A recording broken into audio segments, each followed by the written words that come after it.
नमस्कार दोस्तों। आज हम बात करने जा रहे हैं फैंटेसी गेमिंग इंडस्ट्री से जुड़ी एक बहुत बड़ी अपडेट के बारे में।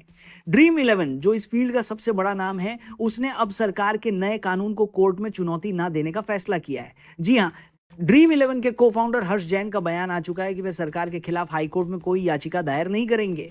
अब सवाल उठता है कि बाकी फैंटेसी एप्स क्या करेंगी। खबर यह है कि माई 11 सर्कल, एमपीएल और अन्य कंपनियां अगले 30 से 40 घंटों के अंदर कर्नाटक हाईकोर्ट में पिटीशन फाइल कर सकती हैं और सरकार के फैसले को चैलेंज करेंगी। तो आइए जानते हैं कि ये कंपनियां कोर्ट में किन किन तर्कों के आधार पर अपनी बात रखने वाली पड़ेगा है। सबसे पहला तर्क यह है कि सरकार ने इस बैन को बहुत ही जल्दबाजी में लागू किया है। इतने बड़े बाजार को खत्म करने से पहले कंपनियों से कोई बातचीत नहीं की गई। सिर्फ 3 दिनों में यह कानून पास हुआ। एक दिन लोकसभा में, दूसरे दिन राज्यसभा में और तीसरे दिन प्रेसिडेंट की मंजूरी मिल गई। कंपनियों को ना तो टाइम दिया गया, ना ही कोई गाइडलाइंस मिली। एक इंडस्ट्री जो 2 लाख करोड़ रुपए की है, उसको ऐसे ही खत्म करना क्या सही है। दूसरा बड़ा तर्क है आर्थिक नुकसान। यह इंडस्ट्री हर साल करीब 2000 करोड़ रुपए की जीएसटी सरकार को देती थी। अगर इसे बंद किया गया तो सिर्फ कंपनियां ही नहीं, बल्कि सरकार और देश की इकोनॉमी को भी नुकसान होगा। डॉलर के मुकाबले रुपया कमजोर हो सकता है और विदेशी निवेश भी घटेगा। तीसरा मुद्दा है रोजगार। लगभग 2.5 से 3 लाख लोग डायरेक्ट और इनडायरेक्ट तौर पर इस इंडस्ट्री से जुड़े हुए हैं। अगर आप बैन लगाया देखें तो उन लोगों के लिए कोई विकल्प भी होना चाहिए। एक ही दिन में लाखों लोगों की नौकरी चली जाएगी, ये कहां का न्याय है।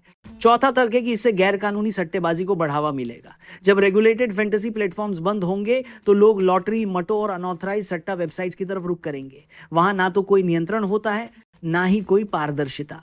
मनी लॉन्ड्रिंग और धोखाधड़ी की संभावना कई गुना बढ़ जाती है। पांचवां तर्क है कि फैंटेसी गेम्स ने देश के खेलों को बढ़ावा दिया है। ड्रीम 11, माई 11 सर्कल जैसी कंपनियों ने कबड्डी, बास्केटबॉल, महिला क्रिकेट और घरेलू लीग्स में भारी इन्वेस्टमेंट किया है। इससे खेलों की पहुंच बढ़ी है, खिलाड़ियों को पहचान मिली है और बीसीसीआई को भी करोड़ों रुपए का फायदा हुआ है। छठा और सबसे अहम तर्क है कि fantasy games skill based games हैं और न कि जुआ या सट्टेबाजी। सुप्रीम कोर्ट और विभिन्न हाई कोर्ट्स पहले भी ये स्पष्ट कर चुके हैं कि फैंटेसी गेम्स में जीत पूरी तरह से स्किल, रिसर्च और प्लेयर एनालिसिस पर आधारित होती है। जैसे शतरंज स्किल बेस्ड है, वैसे ही ड्रीम 11 में टीम बनाना भी एक सोच समझ कर लिया गया। फैसला होता है pitch condition, player form, head to head record, boundary size और बहुत कुछ। अब सवाल उठता है कि क्या कोर्ट इन तर्कों को स्वीकार करेगी? क्या इस बैन पर स्टे मिल सकता है?